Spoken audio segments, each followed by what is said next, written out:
बहरहाल there is a big following that Mehwish has and she's a fantastic human being committed to her craft। तो हम हमारी पूरी team उनको तमगा इम्तियाज़ मिलने पे मुबारकबाद देना चाहेंगे। इसी के साथ लेते हैं जी एक छोटा सा ब्रेक के बाद जब वापस आएंगे आज आपको बताते चलें कि हमारा जो बिग डिस्कशन है वो भी ख़वातीन के किरदार के हवाले से ही है, ख़ुसूसन हमारी मईशत में और ख़ुसूसन हमारी जो अक़लियतें हैं, जो माइनॉरिटीज़ हैं पाकिस्तान में, उनको किस तरह मेन धारा में लाया जा सकता है। ये वही जंग है परसेप्शन की कि हम किस तरह ख़वातीन का एक इमेज हमारी सोसाइटी में इमेजिन करते हैं।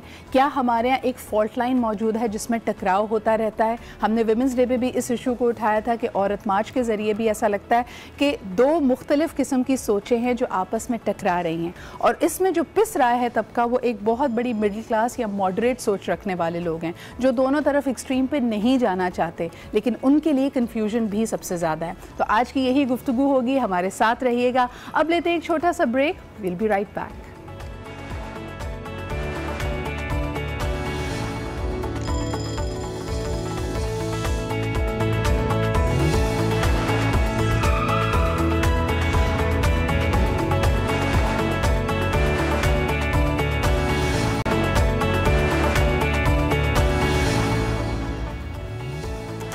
Welcome back. आप देख रहे हैं आज पाकिस्तान। इसी खबर को ज़रा आगे लेके चलते हैं जी। जनाब, तनकीद का निशाना तो लोग बनते रहते हैं, लेकिन सियासी मंजरनामे में भी हमें नज़र आ रहा है कि बहुत अफरा तफरी है।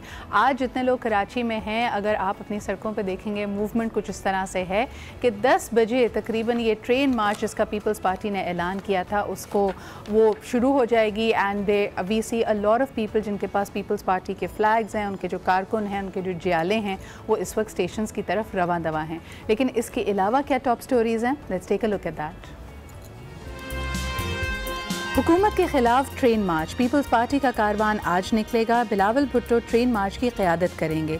ट्रेन मार्च कैंट स्टेशन से सुबह 10 बजे शुरू होगा। बिलावल भुट्टो लांडी और मलीर स्टेशन पर खिताब करेंगे। ठट्टा, जामशोरो और हैदराबाद स्टेशन पर भी जियालों का खून गरमाएंगे। 26 की रात नवाबशाह में क़याम होगा। 27 मार्च की सुबह बरास्ता सखर लाड़काना पहुँचेंगे।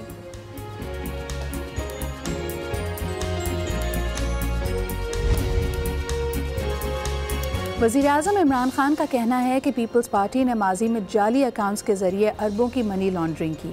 बिलावल नैब से खौफज़दा हैं, इसलिए रो रहे हैं। नवाज शरीफ को किस कानून के तहत बैरून मुल्क इलाज कराने की इजाज़त दें? किसी को NRO नहीं मिलेगा।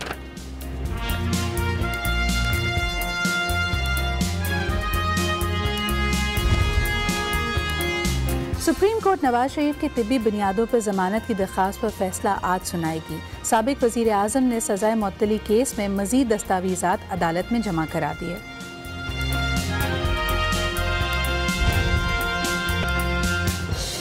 पाकिस्तान को वाइट लिस्ट में डाला जाए या नहीं, FATF की आला सतह के वफ्द की आज पाकिस्तान से बाकायदा मुज़ाकरात होंगे।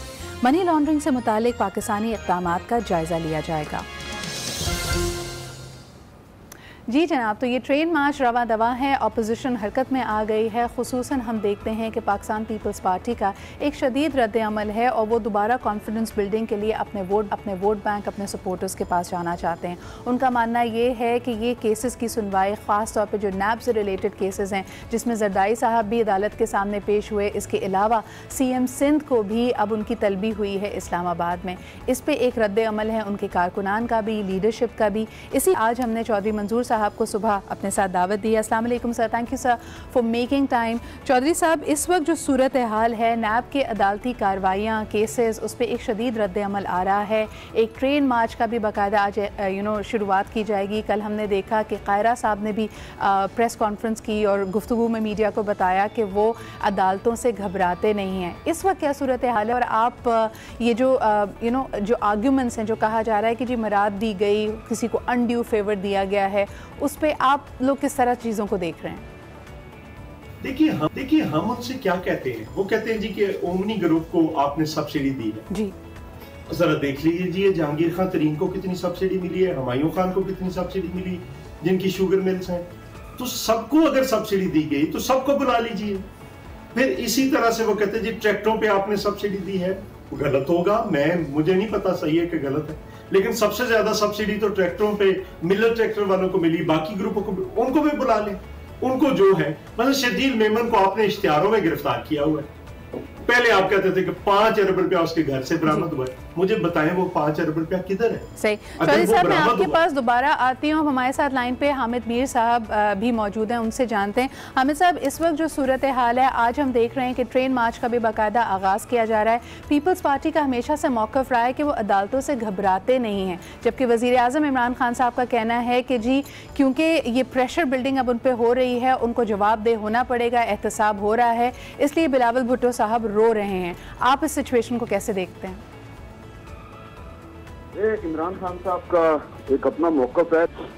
इमरान खान साहब खुद अपने दौरे हुकूमत में 120 दिन से ज्यादा तक धरना देते रहे हैं। उन्होंने एहतजाज किया था जी। तो अगर इमरान खान को अपोजिशन में एहतजाज का राइट था तो पीपल्स पार्टी की या किसी और जमात को भी एहतजाज का राइट है। लेकिन इसमें ये देखे ना कि पीपल्स पार्टी के जो रहनुमा हैं बिलावल भुट्टो जरदारी साहब, उनका जो सारा शिकवा शिकायत है वो एहतसाब के अमल पे है, नैब से शिकवा शिकायत है जी।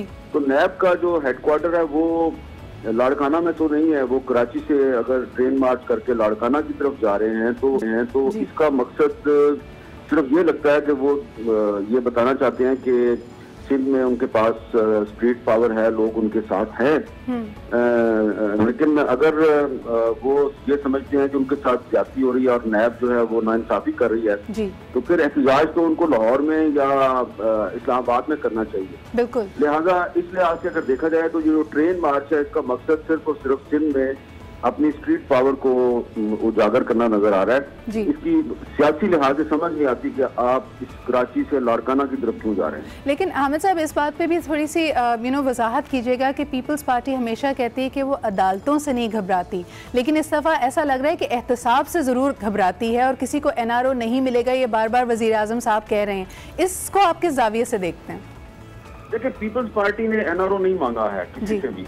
NRO अगर कोई मांग रहा है तो वो इमरान खान साहब को मैंने भी पूछा था कि NRO कौन मांग रहा है, आप उसका नाम बताएं। लेकिन वो नाम नहीं बताते। लेकिन इस वक्त बड़ी इंटरेस्टिंग सिचुएशन है जी। आपको याद होगा कि जब नवाज शरीफ साहब जो हैं वो GT रोड पे मार्च कर रहे थे और उसके बाद वो खलाई मखलूक का जिक्र कर रहे थे, तो उस वक्त पीपल्स पार्टी जो है वो खामोश तमाशाई बनी हुई थी। बिल्कुल। अब जब पीपल्स पार्टी जो है वो कुछ रियासती इदारों की नाइंसाफी पे शोर मचा रही है, तो अब नून लीग जो है वो खामोश तमाशाई बनी हुई है। और ऐसा लगता है कि पीपल्स पार्टी और इमरान खान की जो मुहाजराई है या पीपल्स पार्टी या एस्टेब्लिशमेंट की जो मुहाजराई है, इसमें से नून लीग अपना फायदा उठाने की कोशिश कर रही है। और हो सकता है कि जिस तरह पहले शहबाज शरीफ साहब काफी रिलीफ हासिल कर चुके हैं, हो सकता है किसी और को भी मिल जाए। तो इस वक्त जो पीपल्स पार्टी जितना भी प्रेशर डाल रही है हुकूमत पे, इस प्रेशर का अल्टीमेट फायदा नून लीग उठाएगी। आप समझते हैं कि दोनों के जो अहदाफ हैं, दोनों के जो गोल्स हैं, पाकिस्तान पीपल्स पार्टी के और PMLN के, अब वो जुदा जुदा हैं? आज हम देख रहे हैं कि जैसे ये अपनी जो सेहतियाबी का जो उनका मामला है, जो उनके इलाज की वजह से वो थोड़ी सी चाह रहे थे कि उनको रिलीफ मिले, उसका फैसला भी आज होने वाला है नवाज शरीफ साहब के इस केस का। देखिए, नवाज शरीफ साहब का जो केस है उसका फैसला तो अदालत करेगी जी।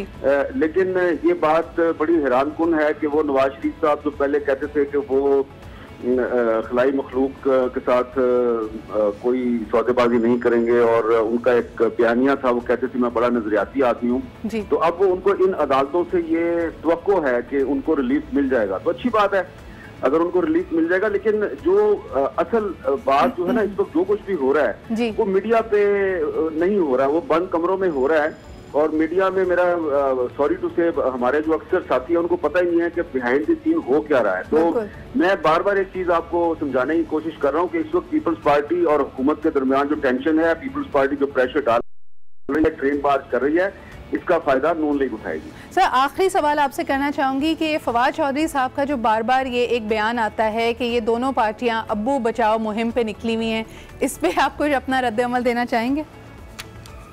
नहीं, मेरा ये ख्याल है कि एक इस वक्त जो इमरान खान साहब की कैबिनेट है जी, उस कैबिनेट में बहुत से वजीर जो हैं उनके भी एक अब्बू हैं, वो भी पाकिस्तान से भागे हुए हैं और उस अब्बू का नाम परवेज मुशर्रफ है।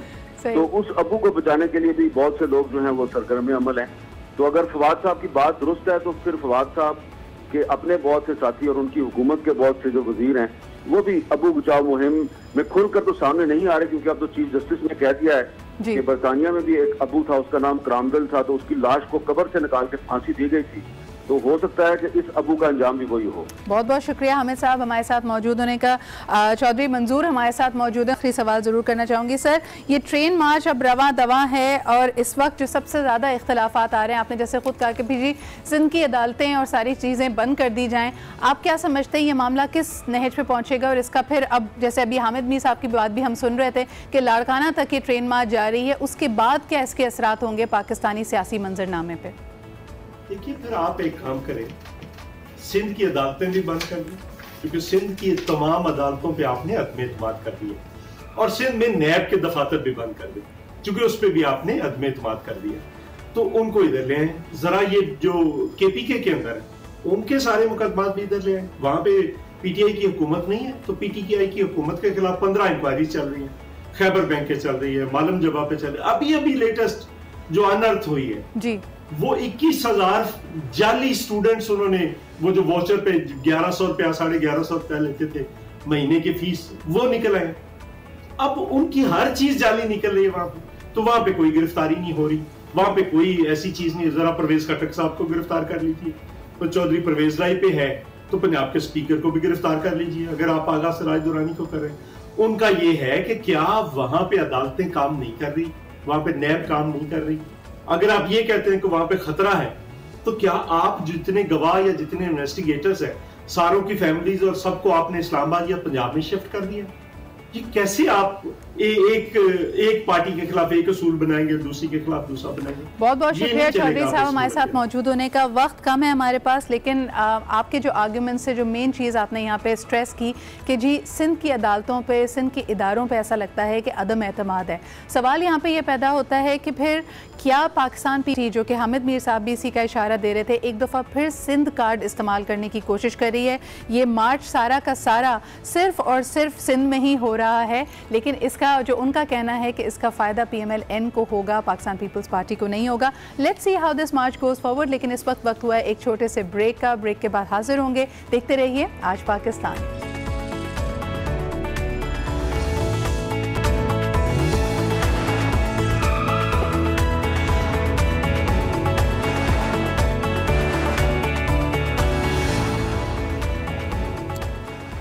And welcome back. आप देख रहे हैं आज पाकिस्तान और यकीनन अब वक्त हुआ है मिलो पाकिस्तान से का।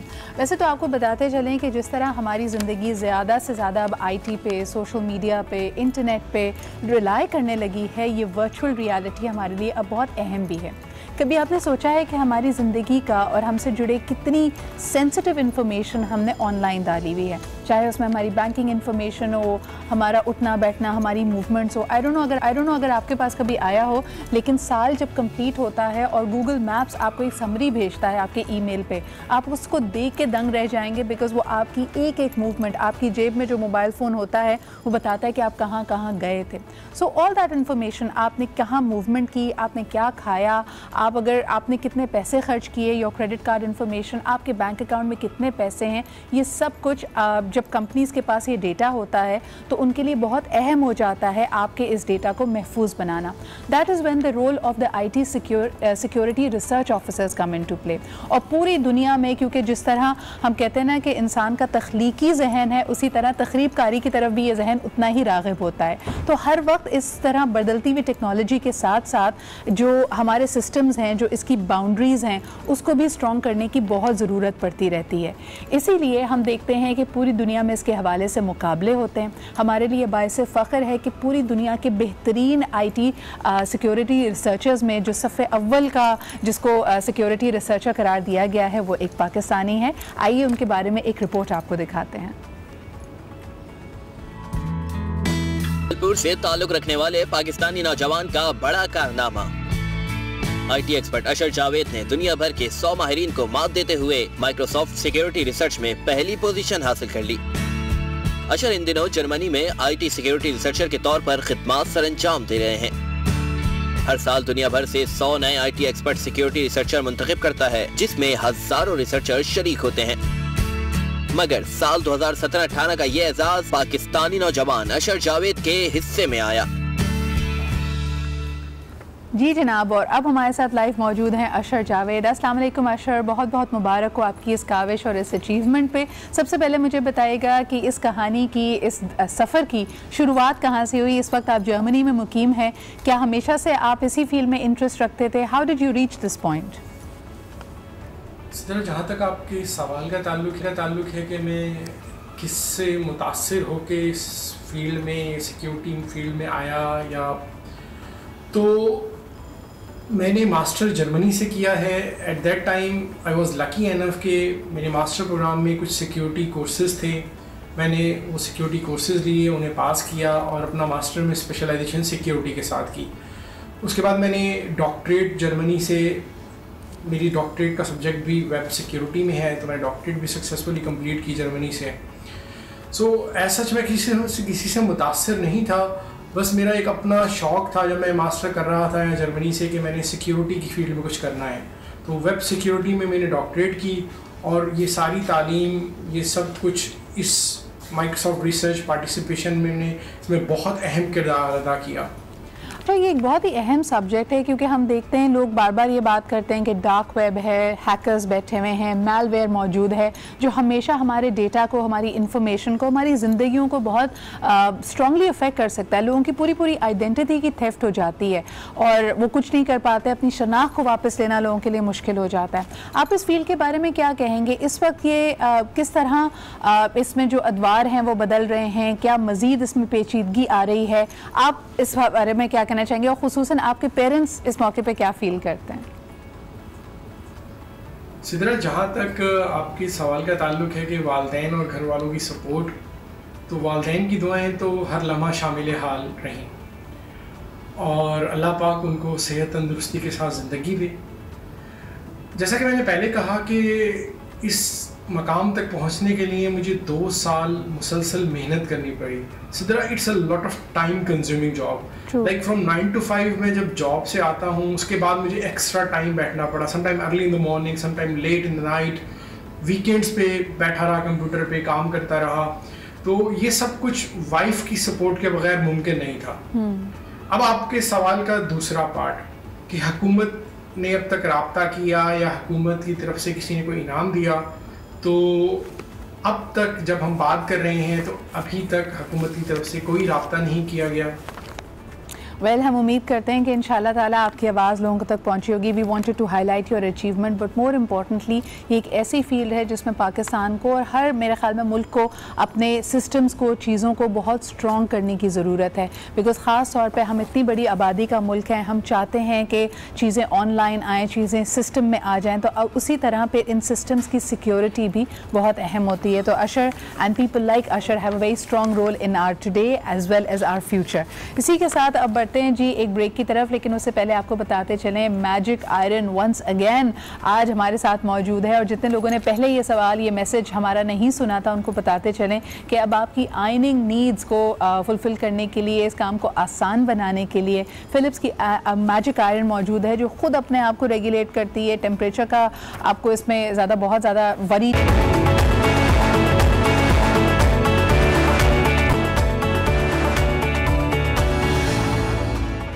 Welcome back after the break. और ब्रेक पर ज़रा मौका मिल गया था ट्विटर को चेक करने का, सोशल मीडिया को चेक करने का, तो thank you very much for liking my signature necklace. और इसके बारे में मैं आपको पहले भी बता चुकी हूँ, this is a creation by Craft Stories. Craft Stories is an initiative by Huma Adnan of course, where she has partnered with the United Nations High Commission for Refugees. आपको एक दफ़ा फिर बताते चलें कि कराची में एक बहुत बड़ी तादाद हिजरत करके आने वाली कम्यूनिटीज़ की है, और उसमें खुसूसन जो ख़वातीन हैं वो बहुत मार्जिनलाइज्ड हैं। उनको ना यहाँ पे उनके पास अपॉर्चुनिटीज़ मौजूद हैं काम करने की, मुलाजमत करने की। तो Huma and the UNHCR they came together और उन्होंने क्या किया कि इनको ट्रेन किया in hand crafting this jewellery. और हम देख सकते हैं कि लास्ट इनका जो शो था, जिसकी हमने आपको रिपोर्ट आपसे शेयर की थी on the 8th of March, उसमें ये ख़वातीन हुमा के साथ they came on the finale. This is all her creation, in fact this is well. और 8 मार्च को ही commemorating the women's day, this is also been now it is available on Funkesia. Funkesia. तो अगर आपको ज्वेलरी का शौक है, खूबसूरत ज्वेलरी का शौक है, तो आप ज़रूर इसमें इंडल्ज करें,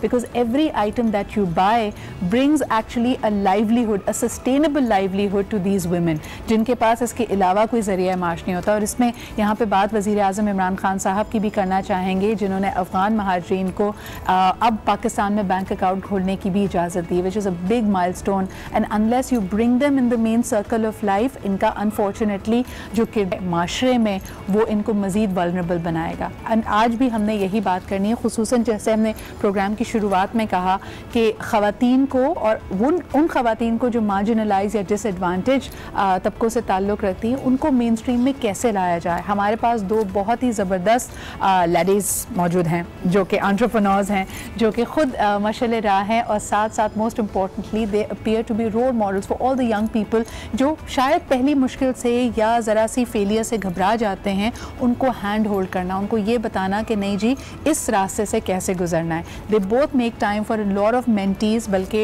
मैं जानती हूँ हम सबसे पहले इंट्रोड्यूस करना चाहेंगे, यहाँ मौजूद हैं Angie Marshall. Thank you Angie for being here. You are also a PMJ mentor this time, और मैंने देखा कि आपने किस तरह आपकी जो मेंटी थी उसको हेल्प किया to have that dream and that vision कि किस तरह ब्यूटी बिजनेस एंड सैलून को चलाए। So thank you very much for being here.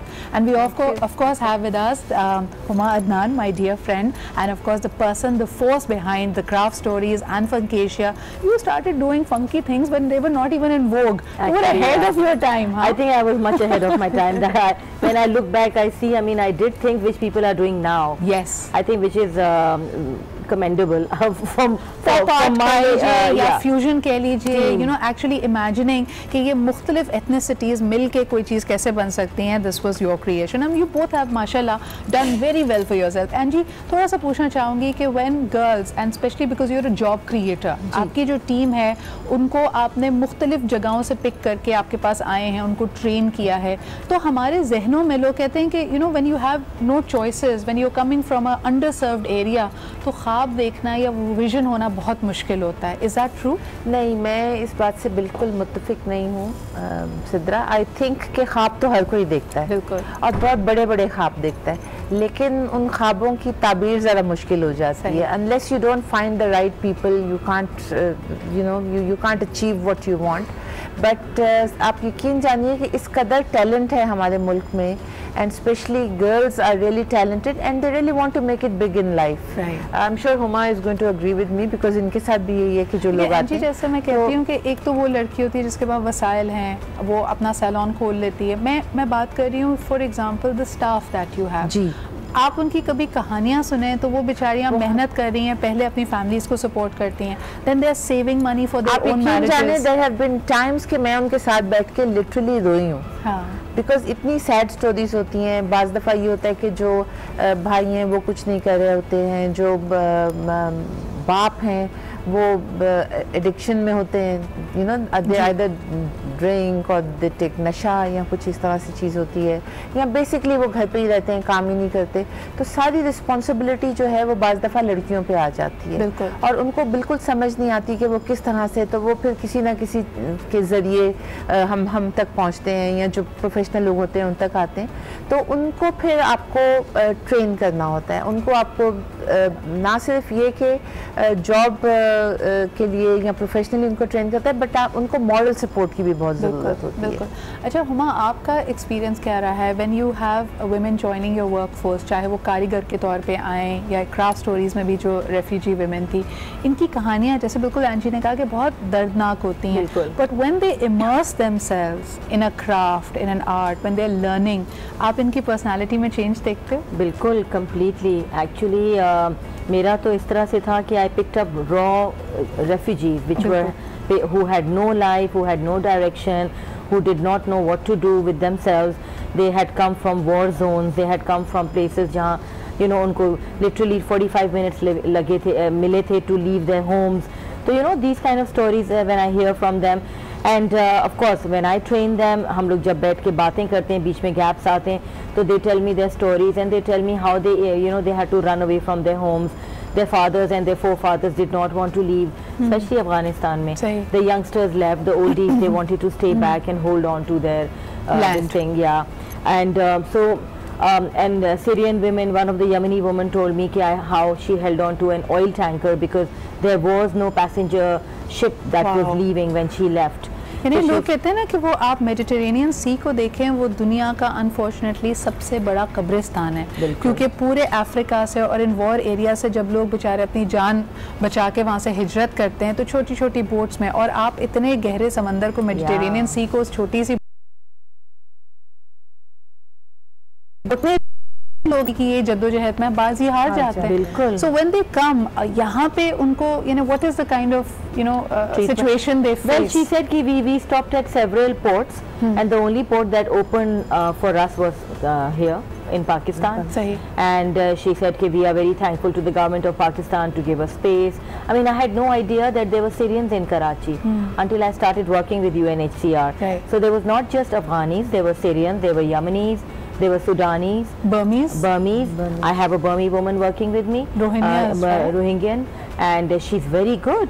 And so फिर realize किया कि we are living such a privileged life here in Pakistan. मतलब us Pakistanis, we should be thankful to our country and our people and our governments or whatever, because I mean what we are today is because of our country. We could be in their position. I mean, abhi war was on our heads, everybody knows that.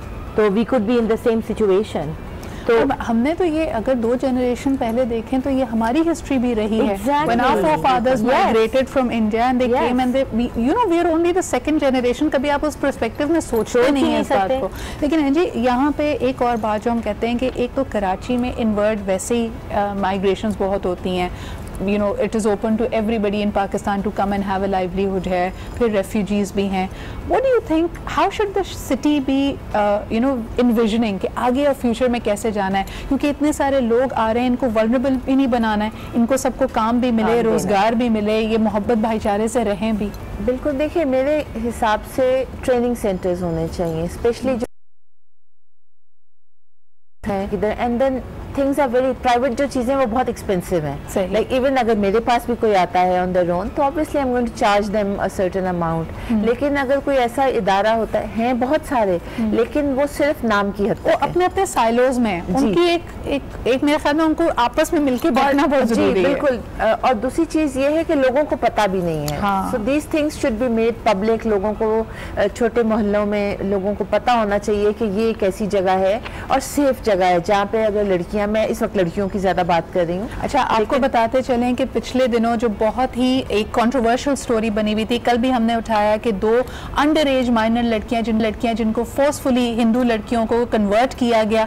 हमने आपको बताया कि वज़ीर आज़म इमरान खान साहब ने इसका बाकायदा notice लिया. ये आज इस्लामाबाद हाई कोर्ट में पेश हुई थी और इनके बारे में यही फैसला किया गया है कि इनको फौरी तौर पर शेल्टर होम में ट्रांसफ़र किया जाए. आपको बताते चलें, this is the breaking news right now. Islamabad में इस हिंदू कम्युनिटी से ताल्लुक़ रखने वाली ये दोनों माइनर लड़कियां जिनको FIR के मुताबिक अगवा किया गया था, फोर्सफुली कन्वर्ट करके इनकी शादियां कराई गई थी. फौरी तौर पे इस्लामाबाद हाई कोर्ट ने इस पर डिसीजन लिया है कि इनको शेल्टर होम में मुंतकिल किया जाए और इसके बाद की जो कार्रवाई होगी किस तरह चीज़ों को लेके चलेंगे, क्योंकि ये तहकीकात हो रही है इसके ऊपर और ये पता लगाना बहुत ज़रूरी है. क्योंकि आपने भी इस बारे में बात की थी कि एक वीडियो वायरल हुई थी कि इनकी कन्वर्जन इन्होंने विलिंगली की है, यानी खुद इनका इसके अंदर यू नो इनकी रजामंदी शामिल थी. लेकिन जब तक ये इन्वेस्टिगेशन कंप्लीट नहीं हो जाती कि कहीं इन पे कोई दबाव तो नहीं था. डिप्टी कमिश्नर इस्लामाबाद की तहवील में इनको दिया गया है और कहा गया है कि इनको फौरी तौर पे शेल्टर होम में शिफ्ट किया जाए. और देख सकते हैं कि now the state is actually rising up to the challenge. जिस तरह बार बार कहा जाता है कि अक़लियतों का तहफ़्फ़ुज़, खुसूसी तौर पर जो ख़वातीन हैं और जो बच्चियाँ हैं, कि उनको ये मुकम्मल तहफ़्फ़ुज़ हासिल हो कि उनका निकाह पे निकाह नहीं हो सकता या फिर उनको फोर्सफुली कन्वर्ट करके उनका निकाह या उनकी शादी नहीं कराई जा सकती. उनके क्या हुकूक होंगे, और खुसूसन इस केस पे अगवा हुआ है या उनकी रजामंदी शामिल थी. रजामंदी के अलावा भी बच्चों की जो एजेस हैं वो 14 और 16 साल हैं, तो वो in any case they are minors. इस पे जी हम मजीद भी बात करेंगे, लेकिन खुशखबरी ये है कि जब तक इन्वेस्टिगेशन कंप्लीट नहीं हो जाती इन बच्चों को शेल्टर होम की तहवील में दे दिया गया है. जो कमिश्नर हैं वो इसमें डायरेक्टली इन्वॉल्व होंगे, उनको ये डायरेक्टिव दिया गया है. इसी के साथ लेते हैं एक छोटा सा break and will be right back.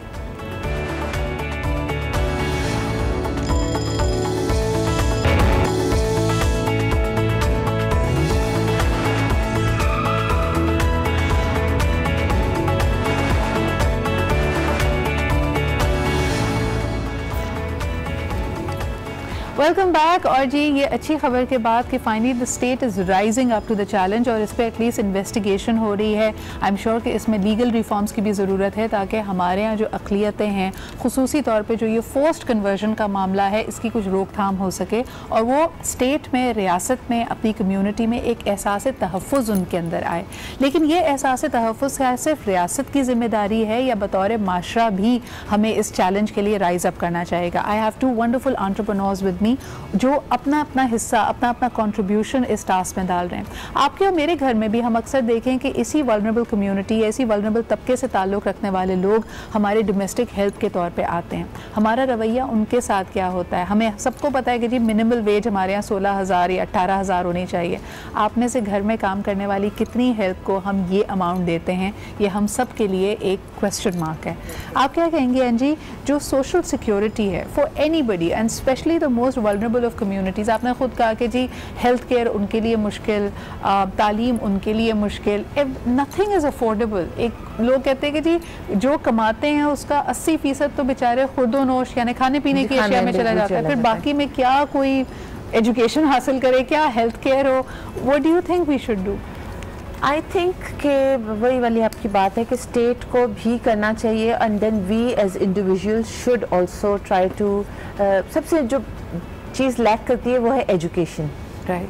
अगर बेसिक एजुकेशन होती है किसी के पास, तब हम जब आप डोमेस्टिक हेल्प भी रखते हैं तो बिल्कुल उनको किसी भी चीज़ का पता नहीं होता, फिर आप उनको ट्रेन करते हैं आहिस्ता आहिस्ता, लेकिन बाय द टाइम वो ट्रेन होती है बच्ची तो उसकी शादी कर दी जाती है। अच्छा मुझे बताएं, ये टर्नओवर का मसला हर एंटरप्रेन्योर बल्कि घर घर की हर खातून भी इससे रिलेट करती है। वही आपकी वाली बात कि बिल्कुल कोरा कागज आती हैं जी, आप उसको सिखाते हैं, फिर जब सीख जाते हैं तो चले जाते हैं और या उनकी शादी कर देते हैं। अभी इस वक्त मेरे साथ ये है कि मेरे घर पे जो बच्ची काम कर रही है, और वही आपकी वाली बात है कि जो मिनिमम वेज है वो तो कम से कम हमें उनको देना ही चाहिए। राइट।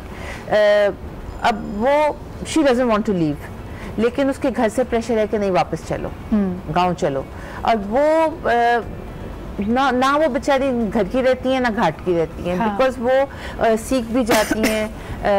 फिर आप उनको एक आदत डाल देते हैं शहरी जिंदगी कि ये यहाँ पे इस तरह होगा। टीवी भी देखना है, उन्होंने अच्छे कपड़े भी पहनने हैं, उन्होंने एयर कंडीशन या पंखे के अंदर रहना भी है, लाइट की भी उनको आदत हो जाती है, पानी भी उनको यू नो लाइक प्लम्बिंग है, सारा कुछ है। फिर वो जब गाँव जाती है तो वो डिस्प्लेस हो जाते हैं, और फिर बेचारी अगर कभी एहतजाज करे तो लोग कहते हैं दिमाग खराब हो गया। फिर उनकी फोर्सफुली शादी भी कर दी जाती है किसी कजन से जिसने कभी शहर की शक्ल भी नहीं देखी होती है। तो I think this is not fair. मुझे एक बात बताएं, हम अक्सर इनिशिएटिव्स शुरू करते हैं ये सोच के कि हम इस सबके को एम्पावर कर रहे हैं। हुमा, ये जो हम कहते हैं ना कि अपना पैसा खुद कमाने के बावजूद उसमें फाइनेंशियल एम्पावरमेंट नहीं आ रही। सॉरी मैं एक आपको इस पे नहीं कहूँगी, इसलिए नहीं आ रही है कि काम तो वो कर रही है और पैसे आके उसका भाई या उसका बाप या जो भी कोई है वो पहले ही आके एडवांस ले जाते हैं। आपके केस में भी हुआ? देखिए मेरे केस में हाँ, in my domestic thing, मैं I'll talk more on the lines of UN जिसके साथ मैं काम कर रही हूँ। अभी for instance मैं जिन refugees के साथ काम कर रही हूँ, till a couple of months ago when they were not working with me, they had nothing to look forward to, they had no life, they had nothing। अब मुझे वो ये कहती हैं कि मैम अगर हमें सैलरी भी नहीं मिलती है, we still want to work with you, we still, because we look up to coming to you every day, we look up to learning everything new every day, सही, so which gives me so much of motivation to teach them more.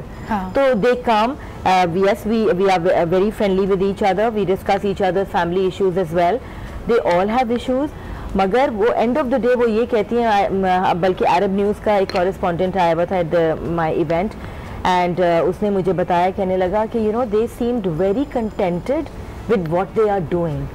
They were very happy internally and it was showing on their faces. He was talking to them in Farsi, so he told me the reality behind it क्योंकि मुझसे टूटी फूटी उर्दू में बात करती हैं वो। तो he was saying कि जो भी आप कर रही हैं ना, it is bringing a positive change in their lives because they are looking up to that thing every single day। मुझे बताएं कि हर खातून की जो ज़िंदगी में स्ट्रगल्स होते हैं उसमें कहीं ना कहीं हम देखते हैं कि वर्क वर्सेस रिलेशनशिप्स आते हैं। तो आप काम भी कर रहे हैं और साथ में आपके पास एक फैमिली प्रेशर भी है where you are not being acknowledged कि आपने इतनी मेहनत की है या आपका कोई कंट्रीब्यूशन सोसाइटी या घर के अंदर है, and that vicious cycle of pain, जब एक खातून तकलीफ में है फिर भी वो अपनी सारी हिम्मत जोड़ के काम करती रहती है, आप लोग as role models, as mentors उनको क्या मशवरा देते हैं? How do you get them out of that sense of desperation and deprivation? देखिए, मॉरल सपोर्ट हर इंसान को चाहिए, और वो कहते हैं ना shoulder to cry on, everybody needs a shoulder to cry on. उनके लिए वो काम तो कर रही हैं, लेकिन उनके लिए एक तरह से ये बाहर निकलने का एक वो है, जरिया, स्केप है। हाँ, उस प्रॉब्लम वाली एक जगह से वो निकल के जब आती है सुबह, जो I am talking about now the salon, ठीक है, या वर्क प्लेस जो भी होती है किसी की, तो वो थोड़े देर के लिए वो अपनी उन तकलीफों को भूल जाती है, राइट? आप क्या करते हैं? आप उनसे उनका मोबाइल छीन लेती हैं? मोबाइल तो मोबाइल ना लेना, छीनते हैं वरना फिर उसी प्रॉब्लम में रहोगे। बिल्कुल, मोबाइल तो ले लेते हैं। हाँ, ठीक है। और मैं नॉर्मली उनसे ये कहती हूँ कि जो प्रॉब्लम्स हैं ना, उनको अपने दरवाजे के बाहर छोड़ के आओ। हाँ, जब व्हेन यू एंटरिंग हियर एक खाली माइंड के साथ आओ तो आप परफॉर्म भी ज़्यादा अच्छा कर सकते हो। मेरी भी प्रॉब्लम्स हैं, मैं भी जब सैलून के अंदर दाखिल होती हूँ अपनी प्रॉब्लम्स को बाहर रख के दरवाजे पे छोड़ के। अच्छा, वो खातून जो घर में ही बैठी है हुमा, ऐसी बहुत सारी लेडीज अभी हमें देख रही होंगी जिनके पास चले हेल्प भी आती है, वो कोई काम इस वक्त नहीं कर रही, वो अपनी प्रॉब्लम्स किस दरवाजे के बाहर रखी हैं? उन्होंने तो उसी घर के अंदर, they need to get activated, they need to pick up some job, they need to pick up some, you know, if they have if nothing, some hobby, something. Like I know of so many girls जिन्होंने MA in journalism किया हुआ है, शादी हो गई, बच्चे हो गए, कुछ नहीं कर रही. In fact, the other day only I met some very wonderful girl, and I told her, I said, what are you doing with your life? You have done your masters in journalism. तुम freelance लिखना शुरू कर दो, तुम्हें निकलने की घर से जरूरत नहीं है। और आजकल just do something, इतना ऑनलाइन है। So you know, I think it's a crime for any girl जिसने मिनिमम बैचलर्स किया हुआ है और घर बैठ के खाना पका रही है और बच्चे पाल रही है। You know, yes, she can do that. She can manage her time. And there are so many online things. कोई अपनी लर्निंग के लिए आप देखें, आप हमेशा नोटिस करेंगे कि जब बच्चियाँ कॉलेज में होती हैं, स्कूल में होती हैं, तो उनका एक तो वो एज ऐसी है, लेकिन generally they are very upbeat. There is so much to look forward to in life. जब आप एक ऐसे एनवायरनमेंट में, एक स्टैग्नेंट एनवायरनमेंट में हो जाए जहाँ ठीक है आपकी अव्वलीन तरजीह आपकी फैमिली है, लेकिन आप कुछ नया सीख नहीं रहे, आप कुछ नया कर नहीं रहे, तो आहिस्ता आहिस्ता आपके अंदर बिटरनेस, आपके रिजेंटमेंट बहुत ज्यादा। अच्छा, थोड़ा सा अब इसको अगर जाविये को पलटें, हम सिर्फ और सिर्फ एक खास तबके की बात ना करें, एंजी जो आपकी क्लाइंट्स आती हैं या आपके पास जो कस्टमर्स आते हैं, उनकी भी तो सिमिलर प्रॉब्लम्स होती हैं खवातीन की, वो कैसे कोप कर रही हैं? वो उसके साथ भी यही है कि मैं अक्सर लोगों से ये कहती हूँ कि they are not groomed for, ठीक है, पैसा है, सब कुछ है, अच्छी फैमिलीज की हैं, ग्रूम नहीं, एजुकेशन भी है, तो वो कहते टाइम नहीं मिलता. मैं हमेशा, मेरी बहस ये है कि आपके पास मी टाइम ज़रूर होना चाहिए. चाहे आप दिन में आधा घंटा भी अपना निकालें, अपनी ग्रूमिंग का आप ख्याल रखें, अपने बाल, आपके नेल्स वगैरह साफ़ सुथरे होने चाहिए, और ज़रूरी नहीं होता कि आप सैलून ही जाएं, ये सब कुछ आप घर पे भी कर सकती हैं. सही, राइट? उससे ये होता है कि when you look good you feel good, and when you feel good everything looks good to you. हाँ, नहीं, लेकिन अगर नाराज जैसे दो चीज़ें लोग बहुत करते हैं, अगर घर में किसी चीज़ से या जिंदगी से परेशान है, फौरन सैलून गए, काट दो मेरे बाल और इनको पर्पल कर दो. हाँ, कर दो. ऐसा होता है? जी बिल्कुल होता है. रिबेलियन. लेकिन ये सोल्यूशन तो नहीं है ना. This is not the solution. लेकिन if somebody comes with that mindset और आपको पता है और बड़ा कुछ एक्सट्रीम मांग रहा है, आप कर देती हैं? कभी कभी कर भी देते हैं, कभी कभी पूछते हैं. हाँ, ठीक है, मैं ये पूछती हूँ कि is your family going to accept this green hair? आजकल तो बड़ा ट्रेंड है ना, ब्लू एंड ग्रीन. ठीक है, तो मैं तो पूछती हूँ, एंड स्पेशली यंग बच्चियों से, क्योंकि आई डोंट वांट देम कि वो घर जाएं तो उनके लिए प्रॉब्लम हो जाए, या फिर परसों में कहे काले कर दें.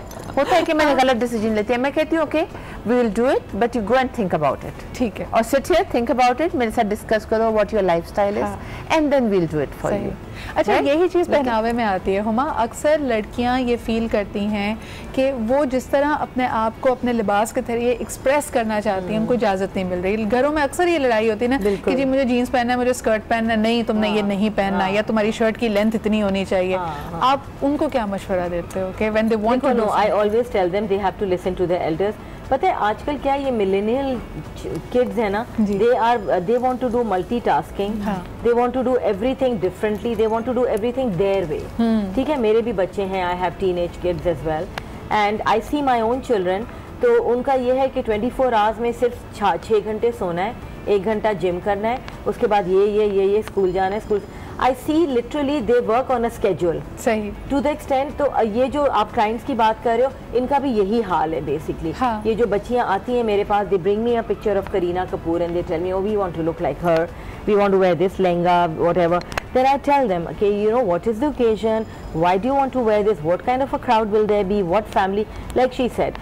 So, and most of the clients I know, and I tell them कि बेटा, you know, okay, I'll ask her. अच्छा, मैं आपको एक चीज़ बताऊँ. एक कॉलर हमारे साथ है जी, फिर मैं वापस आती हूँ.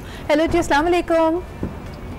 हेलो, वालेकुम सलाम. जी, कौन साहबा कहाँ से बात कर रही हैं? जी, मैं कराची से सभी बात कर रही हूँ. जी. मुझे एनजी मार्शल से बात करनी है. जी जी, आप सवाल कीजिए. एनजी आपकी बात सुन रही हैं. जी, मुझे ना पॉलर का काम सीखना है. मैं कुछ करना चाहती हूँ, तो मुझे काम सीखना है पॉलर का. अच्छा, ठीक है जी. मेरी हेल्प कर दें. चलें, थैंक यू वेरी मच. आप ऐसा कीजिए कि हमारी टीम को अपनी जो कॉन्टैक्ट डिटेल्स हैं वो लिखवा दीजिए, हम इसको फॉरवर्ड कर देंगे एनजी को, and then somebody in her team is going to get in touch with you, right? चलें जी, बहुत शुक्रिया. एनजी, आप कुछ कह रही थी before we head for a break? मैं ये कह रही थी कि नॉर्मली होता है कि बच्चियां, जैसे उन्होंने कहा कि they have a mind of their own. अम्माएं हमें कहती हैं, बिकॉज माँ तो हमेशा गलत होती है, ठीक है? तो वो भी अम्मी मुझे पहले से फोन कर देती है, आके ये कहेगी इसको ये कह देना, इसको ये कहना, या ये बाल बिल्कुल शॉर्ट करना चाहिए. कभी कभी क्या कोई यू नो FBI काम करेगी, क्या कोई CIA काम करेगी? हमारी अम्मियों की जो नेटवर्क है ना, वो पहले 3 स्टेप आगे सोच लेती हैं. लेकिन कभी कभी हमें बच्चों की साइड भी लेनी पड़ती है. बिल्कुल. और एक छोटा सा ब्रेक लेते हैं, हम आप ही के साथ हैं. आप हमें कॉल करके बताइए कि और क्या क्या मसाइल हैं जिसमें हमें थोड़ी सी कन्विंस करना है आपकी मदर को. एक छोटा सा ब्रेक लेते हैं and we'll be right back.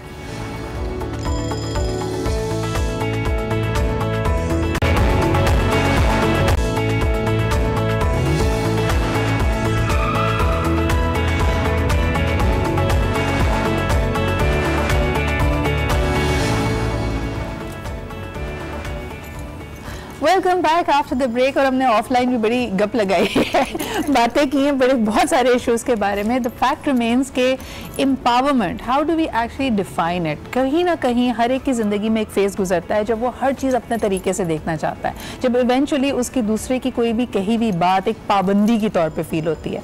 तो आप अपना वो जो एक कंपास है, वो रडार है जिससे आपने रास्ता ढूंढना है, नेविगेट करना है अपने आप को, वो कैसे ढूंढेंगे? और खुसूसी तौर पर अगर हम बिल्कुल बेसिक्स की बात करें, what is going to be that system that will keep you grounded. I think Uma, आप जो बात कही थी with your teenage children as well, everybody is struggling. लेकिन ये millennials को हमने एक दुनिया भी तो बड़ी मुख्तलिफ दी है ना, digital, a lot of things are the norms. And then we are much more relaxed parents, but I just feel a lot of times they misuse that power, the children. Or not just children, anybody.